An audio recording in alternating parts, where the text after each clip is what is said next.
Paint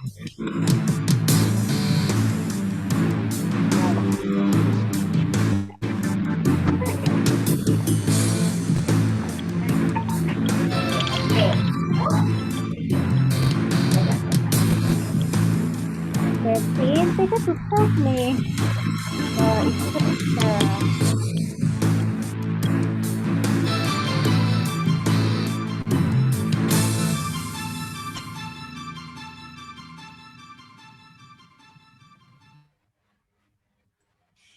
Good evening and welcome to Wisdom Wednesdays. I'm your host, Carol. We have Dr. Neil joining us. Oh, that's great to hear. So good evening and welcome to Wisdom Wednesdays. I'm your host, Carol.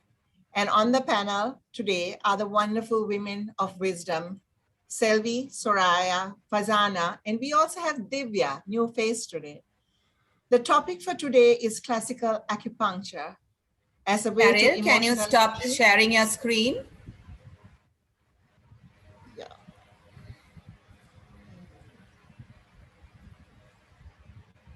Did you want me to stop sharing my screen? No, Carol. Hi, That's fine. sorry. Yes. So, Dr. Neil, welcome. We're just introducing ourselves here today. Should I start from the beginning, please, Fuzzy, since we've... Yeah, go ahead. Yeah? Yeah, so good evening and welcome to Wisdom Wednesdays. I'm your host, Carol, and on the panel are the wonderful wisdom women, Fazana, Selvi, and Soraya. And we have a new face today, Divya. We'll more about her later. The topic for today is classical acupuncture as a way to emotional healing and spiritual blossoming. We have today with us a very distinguished guest, the expert on classical acupuncture, Dr. Edward Neil. You know, last year, a dear friend of mine introduced me to Divya. And you know, who is Divya? Well, Divya is a student of Dr. Neil. And she was amazing. She brought me, she has her own practice here in Sri Lanka. And she, you know, when I went to her, I wasn't quite sure what I was expecting. I had a few ailments here and there.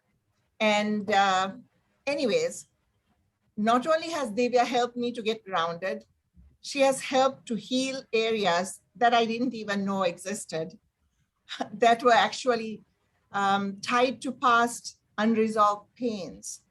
So classical acupuncture is quite separate from the traditional Chinese medicine, otherwise known as TCM, that which you and I think is the acupuncture, right? So TCM in theory, diagnosis and treatment methods is different to classical acupuncture.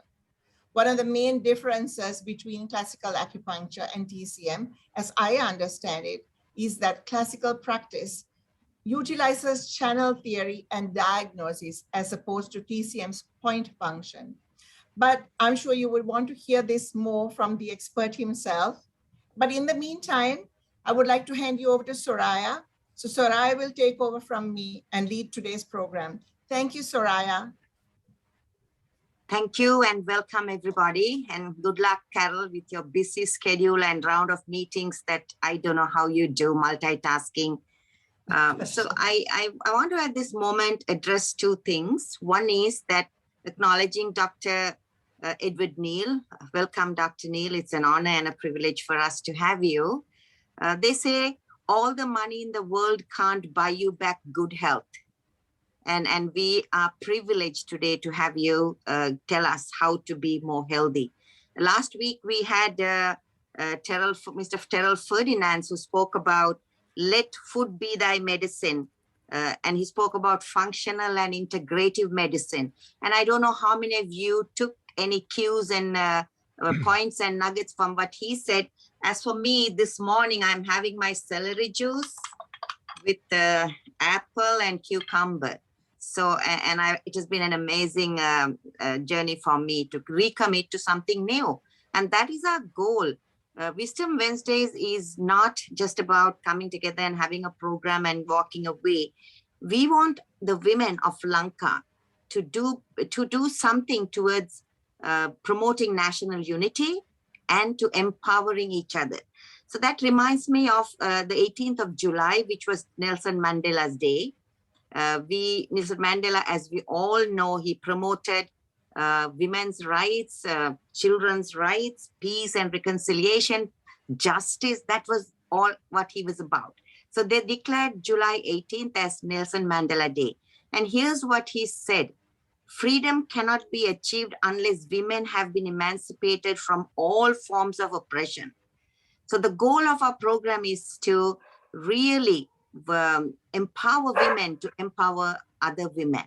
And in that regard, let us take a moment. A crisis is brewing in Sri Lanka with the tragedy of epic proportions of Hishalini, a young girl, 16-year-old girl who was subject to torture, and she died. She died of burn injuries, and she was working as a child laborer in a home. And we have to agitate to stop this. And I mean, it moves me and it hurts me so deeply that this is happening in 2021 in Sri Lanka. So I want us all to take a moment and think of Hishalini and her family, who must be going through a tremendous amount of pain. Having said that, I'm going to now give this over to hand the floor to Selvi, who is going to introduce Dr. Neil. And then I think Selvi knows the format. He's going to talk to us for 7 to 10 minutes, and then we will open this program for questioning. Listeners, please stay on, write your questions in the chat. And acupuncture, I mean, for me, it's like preaching to the choir, because several years ago, I met a friend, Shefa Weinstein. Her husband was having cancer. And she was telling me this story where the doctors had said he will not live for more than 6 months. And she took him to an acupuncturist and he survived. He lived for 20 years. He passed a few years ago. He lived for 20 years. And later I found out this acupuncturist is about 2 miles from where I live in Los Angeles, California currently. So Selvi, over to you. Give us the good news and the glad tidings Dr. Neil brings. Thank you, Soraya. Our guest today is Dr. Edward Neil, MD. I knew Dr. Neil first as my daughter's Divya's teacher early in 2016. Since then, he had unfolded as a personality today totally dedicated to classical acupuncture and integrative medicine. He's a medical physician who has been studying the original texts and practices of Chinese medicine for over 20 years. Building on his honors degree in medicine, later specialty training in internal medicine, Dr. Neil diversified into learning and practicing classical Chinese medicine. He has directly translated the classical texts, particularly the Huangdi Neijing, which is Yellow Emperors in a Classic. His practice, on the other hand, constitutes the application of techniques found in the early Chinese medical texts to patients with serious illnesses such as early and late stage cancer. In order to translate the text, he learned the Chinese language and became a Chinese scholar. He also taught classical text translations. He graduated from the School of Classical Chinese Medicine in Portland and taught widely on a variety of subjects, including integrative Chinese and Western medical diagnostic theory. He currently maintains active licenses in both Western and Chinese medicine. The more I knew about the work he did on global health, more awesome his personality grew for me. His work had led to groundbreaking new findings that have potential to fundamentally change our understanding of the practice of Chinese medicine and acupuncture. He has consulted with the World Health Organization on matters of traditional East Asian medicine and has been visiting scholar at the University of San Diego Medical School. He is currently the medical director of our Apricot Grove Project and director of Jinglin Institute, both of which are engaged in finding innovative solutions to current global challenges such as resistant pandemic diseases and cancer. He intends to extend his scope of work both in research and practice, to cover the Sri Lankan context in the near future. It is in this context, I would like to also briefly introduce Dr. Divya Sivanesan. She's a student of Dr. Neil, and she practices in Colombo. She started her career with working and studying in international development, but I think there was a calling, and she switched and went off and did something very, very interesting in classical Chinese medicine. And she's brought her knowledge and the experience she had in the UK to Sri Lanka now. And maybe she may be able to give us a few words about what brought her to Sri Lanka before we go on to Dr. Neil.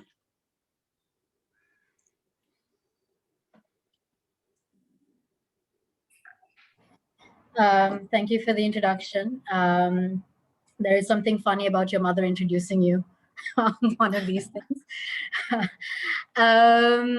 So I did have a career in international development, and I started with the idea to, I started that as an idealistic 18-year-old wanting to kind of be a part of the process to world peace.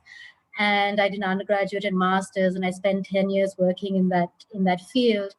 And I just felt that, while there are amazing people working in this particular field, and they have the best of intentions, I felt that I just needed to do something different. And because I felt that peace, real peace, came from internal harmony, because I felt that we can do all of these, political level projects and workshops and read all these theories.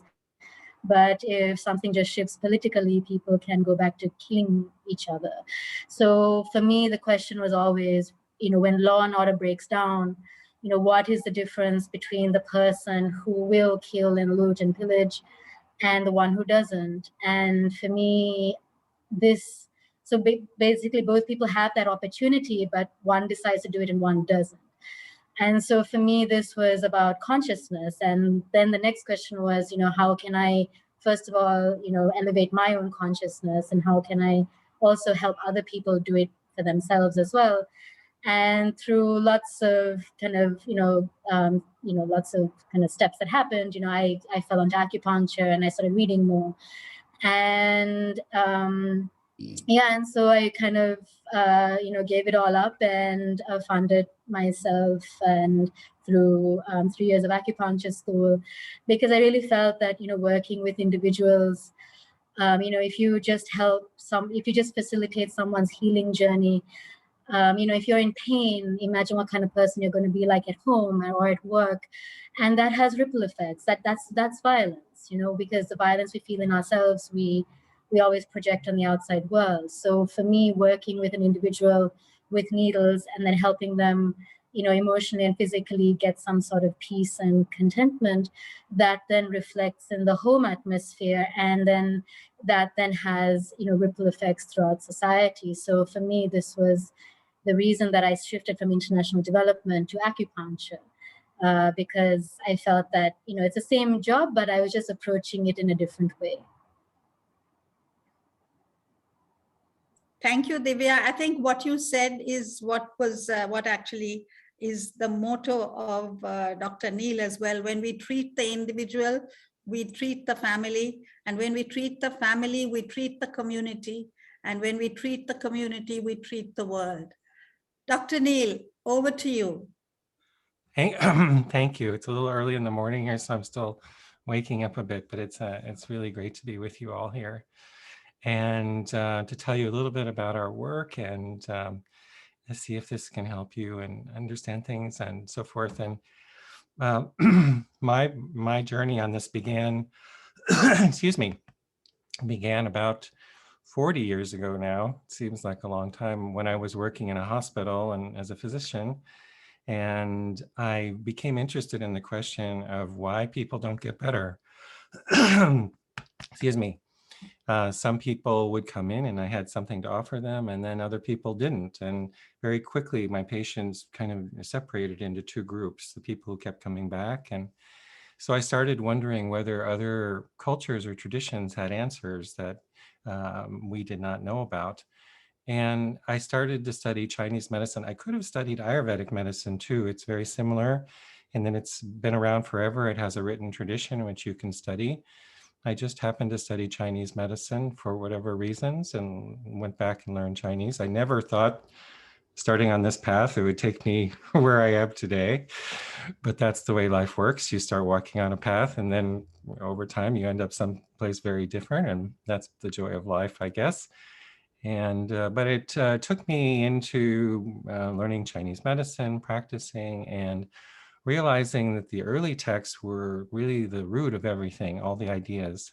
So in traditional medicine, one of the main differences is that we look backwards for wisdom to the past, whereas in modern Western medicine, we look forward to the future for knowledge. So there's some very big differences. When you look back to the past, you're looking back to these source writings, these classical texts, which are like the root of a tree that grows, now it's a 2,000-year-old tree. So originally I started to study the classical text just for my own understanding. I didn't think it was going to go anywhere except for my own ability as a practitioner. But then something very unique happened, which was when I started to translate these early texts.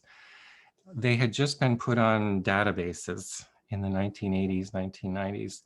So all the early texts had been put on computer databases. So all of a sudden we could approach these texts in a new way, and particularly around character research.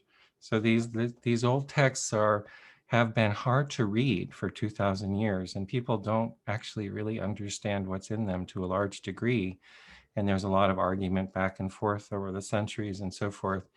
And it's largely because the language is hard to read and we don't know what the characters meant. They meant something else. But using this new approach, having them on the databases meant that I could go in and do a new kind of text analysis by looking at characters and searching all their instances and so forth, redefining them, and then retranslating everything. And then I was pretty shocked. I was shocked what I found, because I started to see that what they were describing was not at all what we thought they were describing. So if you look at the current practice of Chinese medicine, which, as Selvi said, I think is based on acupuncture points that have a certain action, they were describing something very different. And it was much deeper.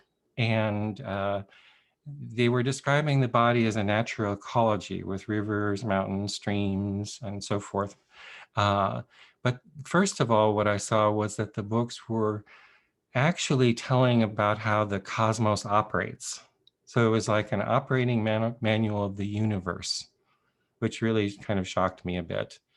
It took me a long time to figure this out, and by the way, years and years. But I started to see that they were actually, first, the book was about telling you how the universe operates. And sometimes we joke that these writings were brought by space aliens who came to the planet and left a manual about like how this actually works, the universe works. And then the second thing is then they made a practice of medicine on that. And so this was quite shocking. And this was quite startling, I would say.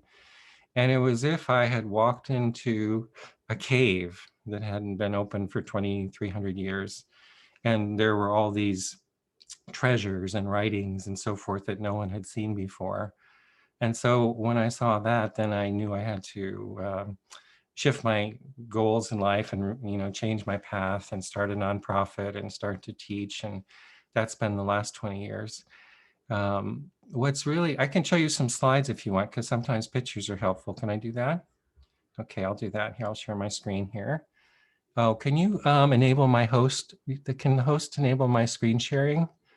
I think that makes me the co-host or something. Let's see if I can do that now. It says you've disabled my screen sharing. So if you go to me as a participant and make me a co-host, maybe, if that works. Let's see here. There we go. Okay, great. I'm just going to pull up my slides here and share my screen and play just a little bit, just a few, because I just want to be in conversation with you mostly.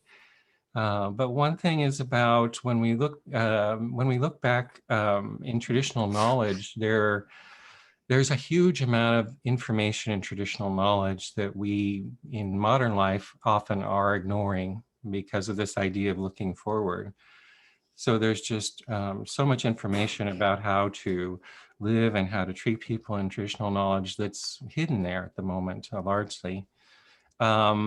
What I was working with is text. I won't go into that, but it's all about language. That's been my research for so long. Here's what they said about, you want to know how the universe operates. So the first thing was that the older texts, if we look at the world around us and we see each other, or we walk around in the world and we see trees and everything else, we pretty much focused on the world of material forms of things. And this even is true if you're sick. If you come to the doctor and the first thing they're going to ask you is, do you have a thing? Do you have a blood test? Do you have an x-ray finding? Do you have a tumor? So forth. And if they have the thing, then they can focus on that thing. What these texts said was, that's not really the important thing. The world that you see is not really the important thing. There's another world behind that world, which is an unseen world. And it's a world of patterns of motion. And actually, we know this even from physics today, that cosmologists tell us that, 94.5% of the universe is unseen to us. Only a very small part of the universe is seen to us. What's happening in the part that we don't see? Well, things are moving. That's what the early text said, that the actual reality of the world is about patterns of motion, and that the patterns of motion give rise to the things we see. So that if you understand that and you know the rules of the patterns of motion, then the world you see makes sense. But if you just look at the world of things, then we're always confused, basically, because we don't understand why things happen. So these books have a very detailed understanding of how motion moves. But one of the most important things that they said was that if you go down into the universe to the deepest level, and we can kind of do a thought experiment about that, maybe. If you imagine, just like, imagine a universe where there's nothing, and it's still, and it's dark, and nothing's moving. Maybe we'd say that's the origin of things, or at the very beginning. And then several things could happen. Maybe the universe would stay still and nothing would happen. But it happens that it starts to move. When it starts to move, it can move in certain ways. So for example, everything could move off in a certain direction and be unrelated. But they said that that's not what happens really. That what happens is, if you go way down to the earliest motions of the universe, it's a rocking motion, or it's a motion outward and then a return, like a cyclical motion, that things move in a rocking way. We call that breath. And that means that when a motion moves, it moves out from a root and then it kind of comes back. So if you imagine even the seasons on our own earth is a kind of a breath that moves out from the winter through the spring. In the summer, it fully expands and then it comes back to its root and it reorganizes itself and then it moves back out. And they said that this motion is really the key to everything. And so we say that from these writings that the actual nature of the universe is that it is a breath, and not actually many breaths, but one breath that moves into different conformations. And there's different rules about how the breath moves and so forth. And then in certain places, the breath moves into form. And like my body, I'm talking to you now as a form, but actually my body is also something in motion too. It's just that it's so slow in my life. I was born and I'll leave. So that my life is a breath also from birth to death. In some places that breath becomes something we can see. And then in other places, most of the time it's not. And they actually figured out what the patterns of the breath motion were by looking at the forms it creates and then looking backwards to the patterns that made them. So we say that the universe, everything in your life, all your health, your passions, your love, your thoughts, they actually are expressions of a breath. And not only that, but the breath is, because it's only one breath, it means that we're actually all connected in a very intimate way. That means, well, I'm talking and there's Selvi and Divya and Farzana and Soraya, and we look like we're different people. We're actually emanations of the same breath. And so, for example, you could also think of the idea of an ocean, and the ocean has the water. And then in certain places, a wave comes out and we say, oh, there's a wave. But actually the wave is part of the whole water. So all of us are part of the same fabric of the universe and part of the same breath. And so what that means is that, of course, as many people in the world have said, very wise people, you know, we're all related in a very intimate way. And if some people are doing poorly, we're all doing poorly. And so that's very important. In Chinese, the name of that breath is yin and yang, actually. And the fabric of the space motion is called qi. The qi is like the water of the ocean, and yin and yang means the breath. Now, in your group, I understand you have a special interest in women's issues and women's equality and so forth, which is really great, because what we see with these ideas is that the two aspects of the breath make male and female in people. So in the universe, it's making these motions. In people, it makes two aspects. So there's the motion that moves outward from the breath, which makes the yang aspect, or you could say the masculine principle, some might say that. And there's the return back to the root, where life gets remade, which is the feminine principle or the yin principle. So when we're looking in terms of women's equality and so forth, what we have to say is that one of the main teachings of these early texts is that each part of this breath cycle is equally as sacred. That means if you think that either women are devalued or men are devalued, all of those things are actually missing a major point, which is that all part of these motions are equally sacred, and that life happens as a dance between these two things, so that all parts of them are equally sacred. You know, I had a bunch of slides here, but I'm not actually sure there's the idea of the breath. Maybe I'll just go through them quickly because I think talking might be more helpful, just discussing things. But there's the idea that everything I know in my 40 years of practice comes from this one idea that the universe is a breath and everything I see is an expression of a breath. And that means also all parts of the human body. So when I'm working with the body, I'm actually working with different phases of breath that have come into tissue, the reality of tissue. And when we work with needles or other things, we're working to restore breath. That's it. You can do a very simple experiment if you want. You know, just sit kind of quietly and tune into your breath and start to notice your inhalation and your exhalation. And at a very fundamental, diagnosing your body, for most people, as you breathe, and maybe you can accentuate your breath a little bit to kind of feel it more, there's going to be a place on the breath cycle that's easy for you and a place that's hard for you, harder for you. Where it's harder for you is where you have the impairment in the breath. When we breathe, actually, it's like the seasons. So for example, if I'm at rest, it's like winter. If I breathe in, it's like spring. If I'm fully expanded, it's like summer. If I'm letting it go, it's like autumn. It's like that. So you can even give the place in your body where the impairment is a association with a season and say, you know, in my body, I feel it in early spring. When I start to breathe in, it's a little hard. And then the rest is easier. For other people, it's different. So these breath patterns move through nature. Right now, one of our big, issues is climate change. That's a big interest of ours, of course. But the breath is whether it's out in the stars or in the patterns of nature, it's the same breath patterns in different forms. If we look at the body, and here's an X-ray of a person, and they have a cancer here, Actually, the lungs are formed by a certain phase of breath. And so that's how we're translating all of this. And here's the idea that now it's about acupuncture points, but in the early days, it was not about acupuncture points. It was about the channels were rivers. They were the blood vessels.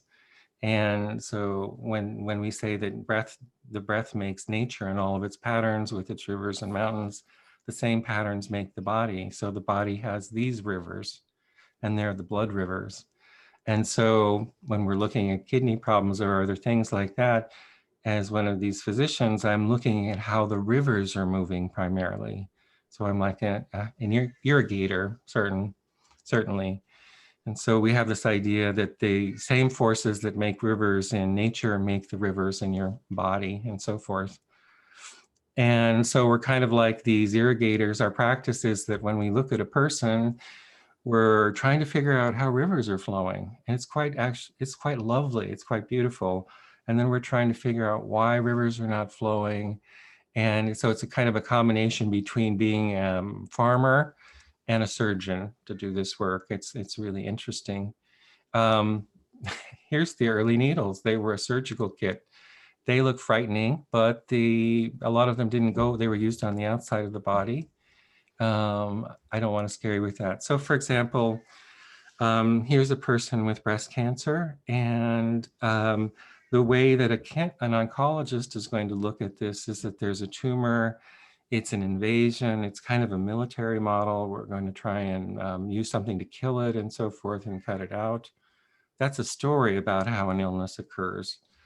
When we're looking at this, we're seeing a series of rivers. And we're asking the question, why are the rivers not flowing? Because cancer grows where the rivers are not flowing. And how can we correct that problem? So that's how we're kind of approaching our patients. So for example, here's a person with back surgery. And as one of these physicians, I'm going to come in and try and understand how the rivers are not working through the back and around the scar and so forth. These old ideas, once you get, they tell you a different story, and that's really everything. So for example, here's a tuberculosis hospital, and about a quarter of the people in the world have tuberculosis in some form. So it's a really serious problem. A lot of it's resistant to medication. And you can tell the story about tuberculosis that it's a kind of an organism coming in, or COVID's the same, and it attacks you, and the goal is to kill the thing and so forth.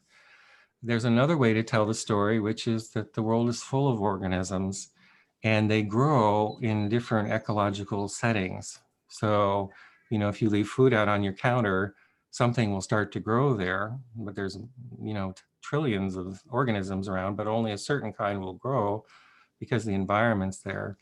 So we're thinking about ways of treating tuberculosis, for example, by using this ecological model that changes the landscape so that the organism doesn't want to grow there anymore. I think I'm going to leave that for now because I just want to talk to you and not just show you slides and stuff and figure out where your interests are about this. There's so much in this information. The thing is, one of the things about today is also we are kind of overwhelmed with bad stories, I would say. And that's especially true since social media has its rise since the 80s, 90s.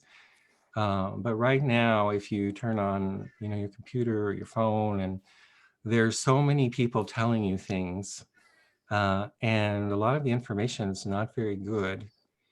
And I think it leads to this kind of generalized anxiety state the world has. Number one, because of climate change, we're all anxious. Number two, we see that we're not, as a species, we're not able to grasp the problem very well. People told us about climate change in the 60s, and we haven't been able to deal with it very well. So there's another anxiety about that. And partly it's because we can't get the story right. That we're living in a story. In Sri Lanka, you have a different story than in the United States, for example. But the stories keep us prisoners in a certain way, like we're driving off a cliff, but we can't get out of the car because we're in the story, So what I find about the work with traditional knowledge, there's a lot of technical details about it, how to treat people, but the really valuable part is how to tell a different story. So, for example, you know, fortunately for us, when we're looking at all the people telling us things and the stories are not very good and you don't really believe them, you know, when you look on the internet a lot. And now people have figured out how to tell you stories to get you to do things, to vote in a certain way, to buy a certain thing, whatever. Fortunately, we do have one source where the story is true, and that source is nature. So nature makes everything where my clothes, my thoughts, my body, all the patterns that make the world come from nature, and they're embedded in nature's design. So if we go back to nature as a starting point to tell our story, then we have a place to start from. If we say the sun rises in the east, it sets in the west, that's something that's very hard to argue with. So if we go back to nature to tell those stories, and you know, nature, of course, is what gives us our life and supports us, and we haven't had the wisdom to care for that as best as it should, and we're dying because of that as a species. If you go back to these basic principles, that the world is made on patterns, the pattern originates as a breath and moves through different expressions, that all comes through nature, then you can answer basically all the questions that come up for us in human life. For example, if you're talking about the girl who was tortured at the beginning, you were saying that really horrible situation there, you could say, why does that happen? And you could say, well, number one, it's because there was a man or whoever it was who did that. And if we could put that man in prison, it would be better. And maybe it would be good to put that man in prison.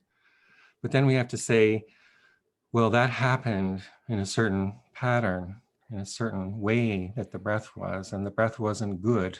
Something was wrong. If you want to equate the genders with the different phases of breath motion, it means they're not working together, you know, for some reason. And why is that? And then you can look into the culture and look at the story and then see what's happening in terms of breath pattern. And one of the great things about these texts is when you start to look at the breath aspects of things, whether it's health or, you know, cultural things, things really start to change. But if you look at the details, you're always chasing something that never happens, that never quite gets fixed. So it's really powerful that way. Maybe I'll just stop here because I want to leave time just to talk. Yes. We will ask you questions, Dr. Neil. Okay. Thank you so much. I'm bursting with so many questions, but at this moment, I'm going to defer to my friend and colleague, co-panelist Fazana. I think she has a burning question. Fazana? We can't hear you. Yes. No, I mean, that was very interesting and overwhelming, a lot of information to sort of digest. So I just wanted to know, with this kind of methodology, can it treat all diseases? What kind of diseases does it, or illnesses does it really treat? And how is it different from the current practices of acupuncture? Because currently we do have many practicing acupuncture in Sri Lanka as well. So just for my understanding, yeah. Thank you. That's a very interesting topic. Most, you know, there's millions of practitioners in the world of Chinese medicine. It's recognized by the World Health Organization. It helps people every day. So that's a good start. You know, we have that. What most people don't realize is when they go to a practitioner today, they're practicing something called TCM, or traditional Chinese medicine, which you would think would be 2,000 years old. But when you look at the story of this, it's very interesting. It was actually created in the 60s. And what happened was the Chinese government needed to deal with the fact that there were Western doctors and Chinese doctors, and they needed to teach the Western doctors some information so they could work with the Chinese doctors. So they they made an abbreviated training course, and they turned things into protocols. So if you see a tongue that looks like this and a pulse that looks like that, then you give this formula. That information came to the West, and we didn't understand where it came from. So we thought it was 2,000 years old, but it was actually this training manual from this course in the 60s. So that doesn't mean it's bad because people are helping, people all the time, but it's based on protocols. So like if the pulse is like this and the tongue is like this and the symptom is this, then you use these points. If it's like this, you give this formula.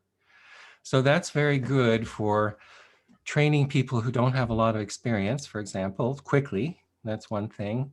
And also it works, a lot of the time. But what happens if it doesn't work? And so if you don't understand why you're doing the things, then there's, you can't take the medicine as far as you would like to. So the difference about this is that it's going back to the original source and looking at the reasons they said something. So that when we see someone, for example, it's very hard to take a protocol system into a hospital with someone who has a complicated cancer and diabetes and hypertension. And then you say, well, what's the protocol? Well, there isn't any really. But if you understand the principles, how do rivers flow, how does the universe work, then you can look at it pretty clearly in a certain way. So you, actually, because what they said was the origin of everything is the tendency of the universe to breathe. That means if you start there, you can understand everything and you have a treatment approach to everything. So we treat everything. Is it always successful? No. Sometimes our skills aren't good enough. Sometimes we don't understand the problem. Sometimes the person's too sick. But we should be able to understand, we do have an approach. And so it's an approach for everything, actually. And one of the most amazing things about this, doing the research, is it turned out, as far as I can tell from my research, that there's only a handful of things that causes all human illnesses. This is like astounding. Basically, from this point of view, every human illness starts with an impairment of breath motion. And every treatment that's helpful involves restoring breath motion. So in Western medicine, there's all sorts of reasons people get sick. Immune diseases, infectious diseases, there's all different explanations and approaches. There's only a handful. There's really about 7. And these are reasons why the breath gets impaired, gets obstructed. So we have a body and it's a breathing body. And an illness happens when something comes in to block a part of it. And when it blocks a part of it, then it starts to breathe in a different way. We call the point when the thing comes in to block the breathing pattern an inflection point. So if someone comes in and they have cancer, excuse me, I got a frog in my throat, we say in English today, we're going to go back in the person's history, and it might be 40 years before to the inflection point. And you can tell the inflection point in an illness because it's the person's living their life, and then there's a time, and then nothing is ever the same. And the patient will tell you that, like nothing was ever the same. This thing happened and nothing was ever the same. And then this happened, and then I got a diagnosis, and then I had a surgery, and then they gave me this medication, and then I got this other disease, and blah, blah. And now it's 40 years later and I have cancer. It turns out those things that impair the breath, really, there's only a handful. It's amazing. Then 2 or before you're born, you can have a problem in your family line, like maybe there's a genetic disease, or another interesting subject is emotional problems in generations that are passed down. You can have a problem when your mother was pregnant while you were being developed and gestating. You can have what's called a guest host illness, which means part of nature can come into you, like cold or humidity or things like that in a certain way. That's a big part, actually. There are emotional diseases that can cause these things. There's trauma that can happen and so forth. So there's only actually a handful we're trying to figure out. but it treats everything. I think that maybe helps understand it a little bit. Does that help? Yeah. Rosanna? Yeah. Yeah, thank you. Yeah. So I just want to clarify something profound that you said was the doctors in the Western medicine, they ask about this thing. You have this thing, and let us treat this thing, and we get only treated for the thing. But you're speaking, in my understanding, about what Buddha said, the concept of dependent arising. This arises because of this. So having established that, Dr. Neil, what the question I have is, I have several friends who have going through cancer and they were in remission and the cancer has returned and they are really helpless, you know. Is there the luxury of time to explore what you are saying, or do I get something and then destroy what the doctor presents that as that needs to be destroyed? So my question is to you, in a situation like that, can there be a collaboration between what you are, the acupuncture, the classical Chinese medicine proposes and the Western medicine? Can it go hand to hand, or does it have to stay alone, stand alone? That's a great question. And it turns out that they work together wonderfully well, because they're working on two different aspects. So say, for example, like I showed a slide of a person who had breast cancer. And there was, you know, there's differences in the river flow of the ecology. The tumor grows in a certain ecology. First, the ecology becomes impaired, then the cancer grows.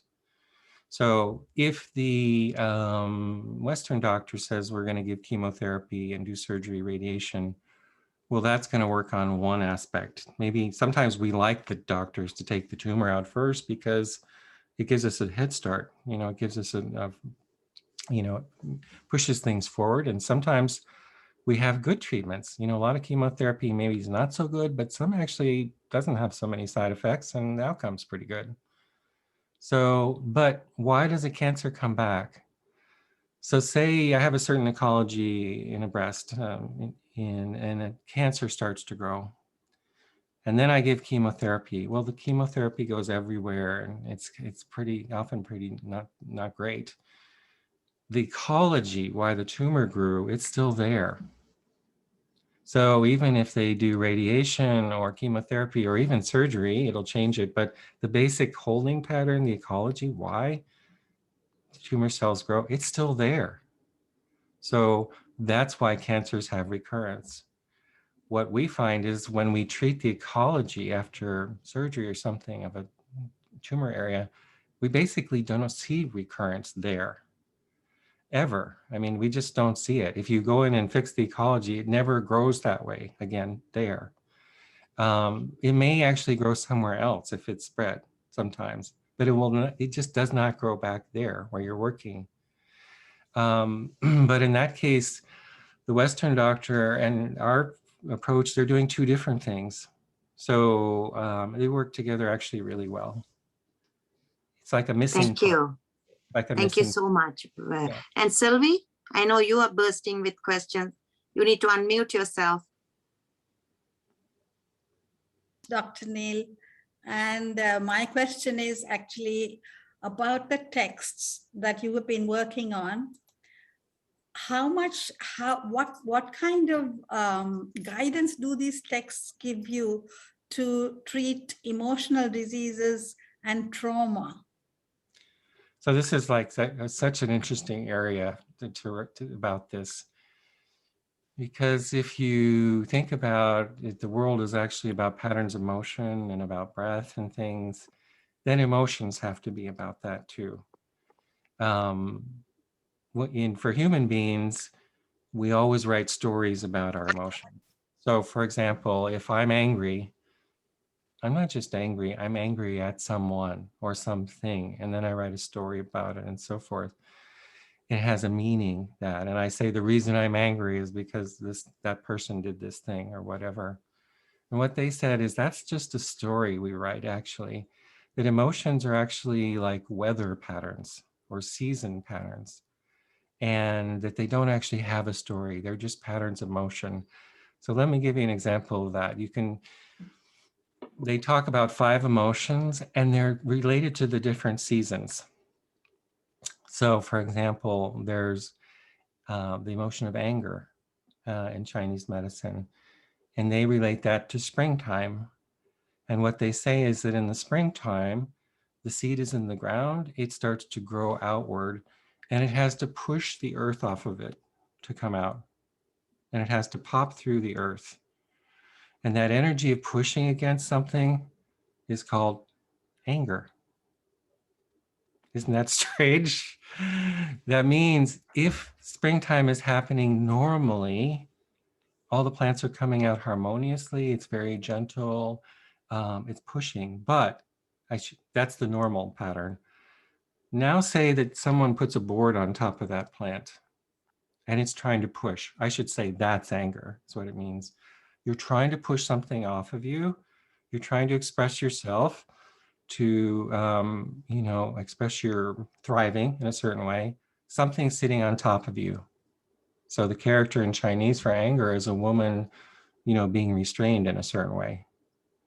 And it means you can't do that. And the response is anger. So that means anger is really important. It means that if you don't have anger, you can have a problem in life because you can't push things off you. And then, you can't live in a certain way.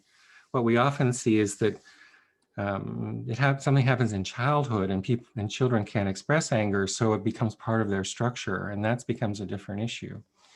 If you look at the emotion of joy, which is another emotion, it's like the season of summer. So when the plants come out and they express their beauty and in communion with each other, that's called joy. If there's too much of that, like if you're going to a nightclub and just dancing with people all the time, joy is a disease. If you think about the time of autumn, when the leaves fall off the tree, that's associated with grief of loss. So there's a normal way of grieving, which is in autumn, for example, we have a sadness about and a poignancy about that things are leaving us.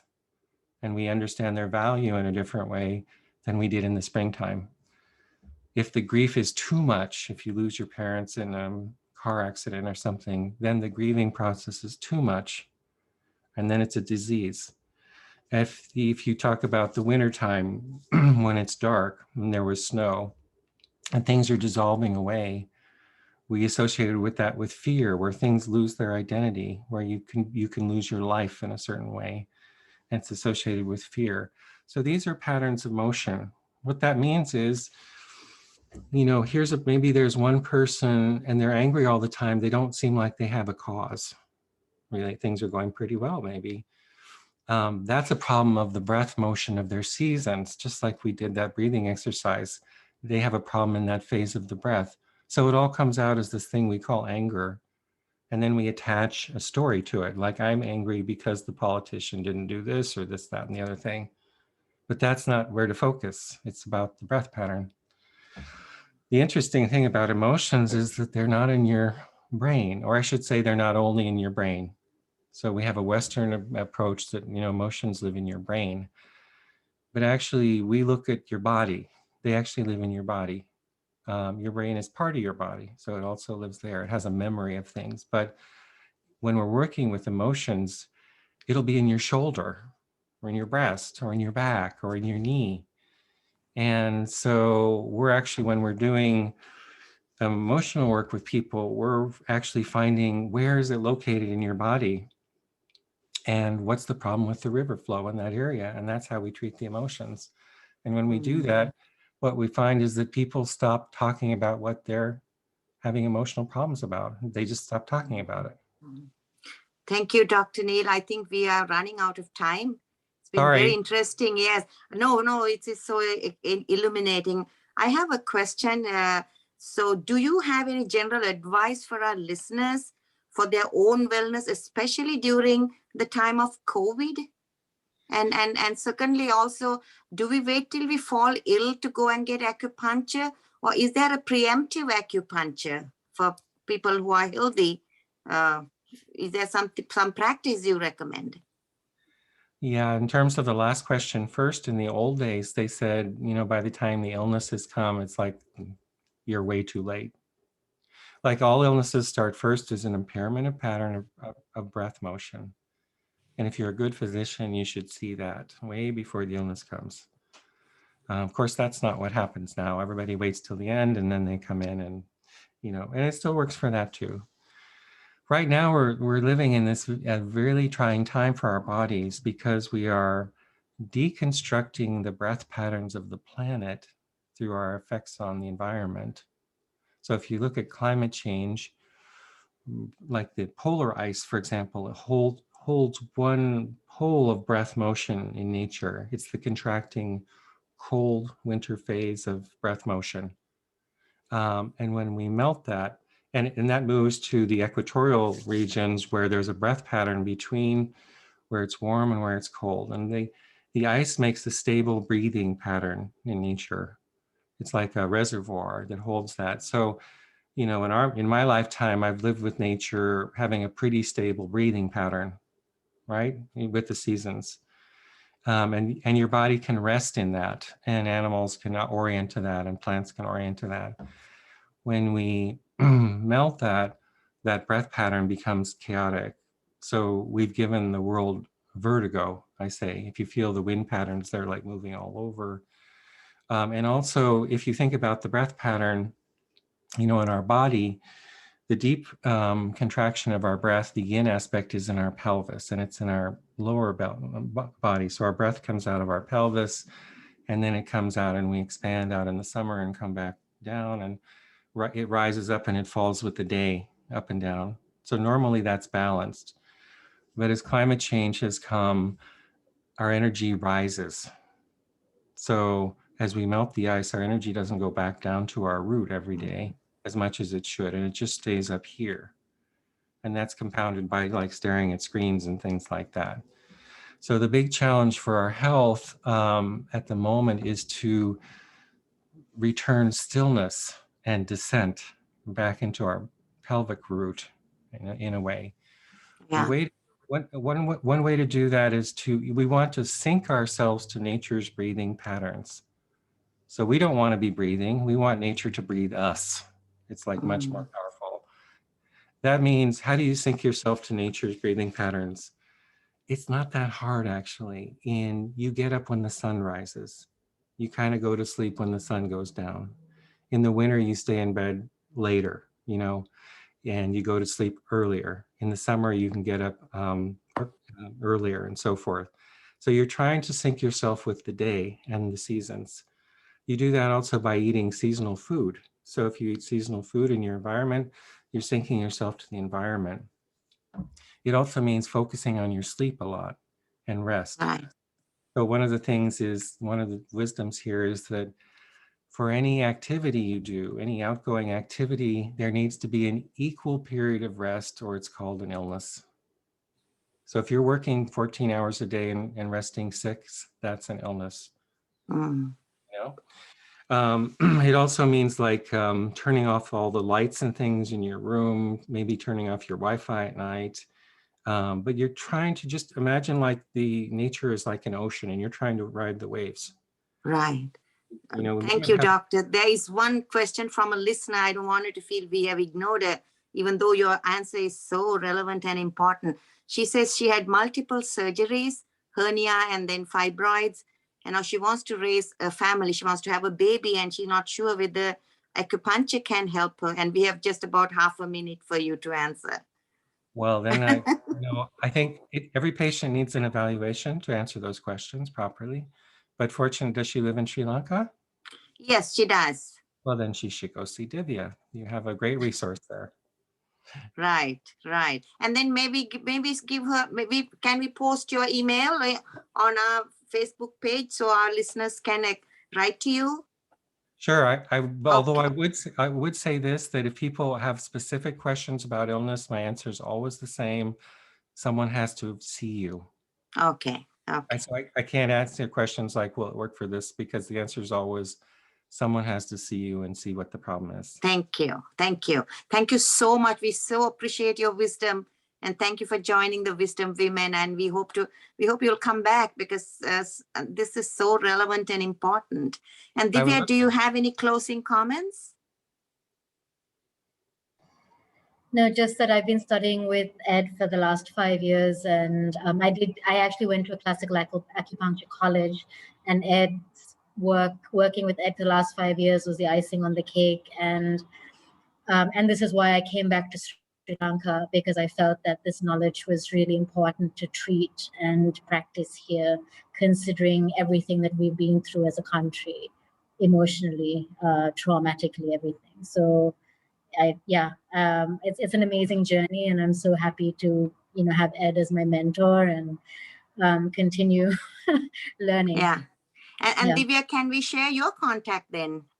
Because people have sure. questions. Of course. Yes. Okay. Thank you. And thank you again, both of you, and Dr. Neil. It's an honor and a privilege. Please expect a call from me personally. Our next show will be August 11th. Please join us. We are doing a series on wisdom wellness because we feel for a healthy nation, we need healthy citizens. So thank you, everybody. And we will meet again.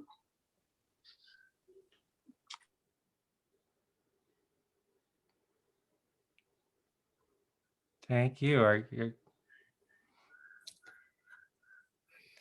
Thanks. I think are we done? I think we Yeah, lost can I Soraya. go? Ed, I was actually going to step in for you. We don't know whether you're going to turn up. Oh, you know what? I think they said show up at 6:30. So I did, but I think there was a half-hour difference. Fazana, stop Oh. the recording, please. Oh.